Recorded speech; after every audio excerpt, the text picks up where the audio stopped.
The Christian Association of Nigeria has called on all its members to embark on a peaceful protest nationwide to demand justice for the late Deborah Yakubu, the slain Shehu Shagari College of Education student who was stoned by a mob and set ablaze for alleged blasphemy in the school premises last week. In a statement signed by the General Secretary, Joseph Daramola, on Saturday, CAN President Rev Dr Samson Ayokunle directed all secretariats to stage the protest on Saturday, May 22nd, 2022. The statement, titled "A Request for Nationwide Peaceful Protest Calling for Justice for Deborah Yakubu," urged Nigerians in the diaspora to also stage protests at Nigerian embassies worldwide. According to CAN, the occasion can also be used to pray for Deborah's family and friends, peace for the country, victory for the church, and godly political leaders in the coming general elections slated for next year. Joining us now from Ibadan in Oyo State is Reverend Dr Samson Ayokunle, the President of the Christian Association of Nigeria. Good morning, sir, and welcome to the program. Thank you, moderator. Good morning. Good morning, sir, and thank you very much for joining us. Well, CAN already called for peaceful protests. The CAN branches in the northern states of Nigeria, they're saying that the Christian Association of Nigeria branches in the north should stop attending meetings of the Interreligious Council, that's NIREC.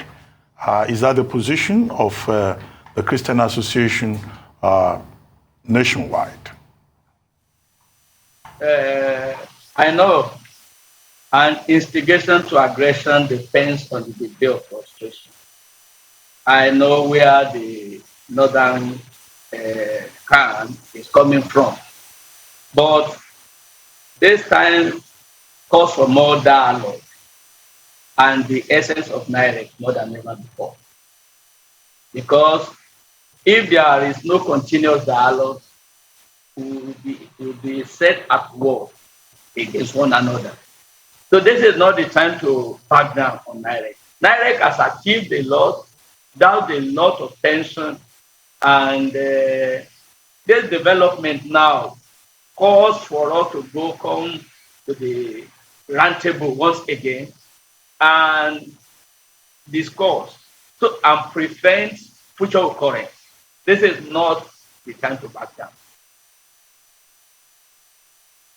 It's been reported that CAN is considering petitioning the United Nations and other international organizations. What kind of actions would you be urging them to take? Yeah, if you look at the human rights report of the United States, or is it United States or United Nations for 2022, the report is not good for Nigeria in terms of freedom of religion, human rights. And we are not proud of that. Part of the lack of freedom of religion, freedom of expression, is what has happened here again. This is not to justify what Deborah did in that college, but it is to condemn the barbaric action that was taken against her. In this country, we are a democracy, and we have a constitution guiding our lives. If anybody has transgressed in whatever way, blasphemy or whatever, we are not operating through laws. Nobody has the right to take unilateral action and just terminate the life of another human being, which he or she cannot create. So if the government, and you know this is not the first time this type of thing will happen. If we have been talking to our government and they have not been able to take very decisive action, bringing the culprits to book, then the entire world needs to hear. We need to appeal to the international community and organizations to help Nigeria and Nigerian Christians in this time around on this matter. Everybody has right to speak, and if anybody speaks is very dangerous, is perceived dangerous, either is a hate speech or whatever, we have the law We have the law to handle that. Everybody cannot become the law enforcement agent to himself or herself. This is very barbaric. This is very annoying, and this type of thing should stop. If we are talking to the government to be more decisive, and they are not, then we need to cry to the rest of the world to call our government to order to be more serious, because nobody has monopoly of violence. If people are doing this and they are going scot-free about it, as if it's a banana republic, then the Obesian state of disorder will come in eventually. This is what we want to underscore this time around. Okay, so sir, I mean, we've been hearing a lot of things. What have you interfaced with the school? What really happened? What did Deborah really do? Let's just even get into that. You know, have you interfaced with the school? What really happened? What did Deborah do or say? Yeah, I interfaced. I wasn't there. Of course, I was in Aso Rock trying to bring peace between the federal government and the striking university teachers, the non-academic staff. NIREC went there to meet with them and the government to find solutions. So we didn't know that mayhem had happened again. Only for me to come out of that meeting almost around 9 p.m., for me to be calls everywhere.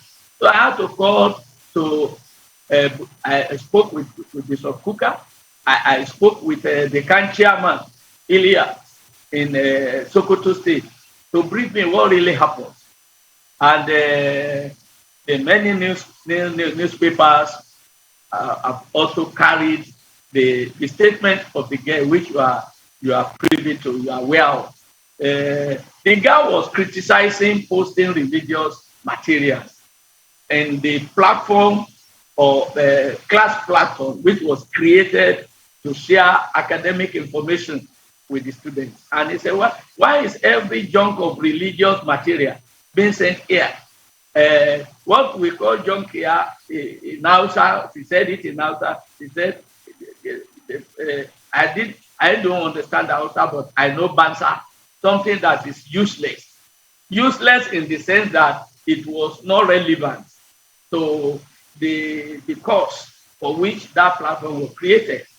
So, not that he mentioned the name of any religious leader and was punishing it. No.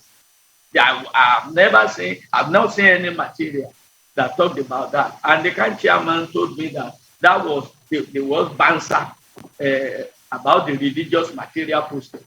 Was what infuriated people, and they were counting that as blasphemy. Even if it was blasphemy, the school has an authority. The authority of the school can be reported to, and if they have not done anything, you are not satisfied, it can be reported to the law enforcement agent outside the school. So they just took that license for liberty for license and they went not only beat and killed this lady, they set her on fire. In Nigeria, is that a pride to our nation? Is that development? Is that growth? Any right-thinking person knows that was one action too many. And it should not be allowed in the guise of any religion to take place again. And I want some religious leaders who have also come out to be saying that there is a red line, that in a country where we have a democracy, we are not operating through laws. If there is a red line for you, report it appropriately and let the law enforcement agents handle it. Why I'm also appealing to every Christian, respect the other religious groups around you. There is need for religious education. So you know what others around you want, what they don't want, and respect them. If there is mutual respect in this nation, there will be peace.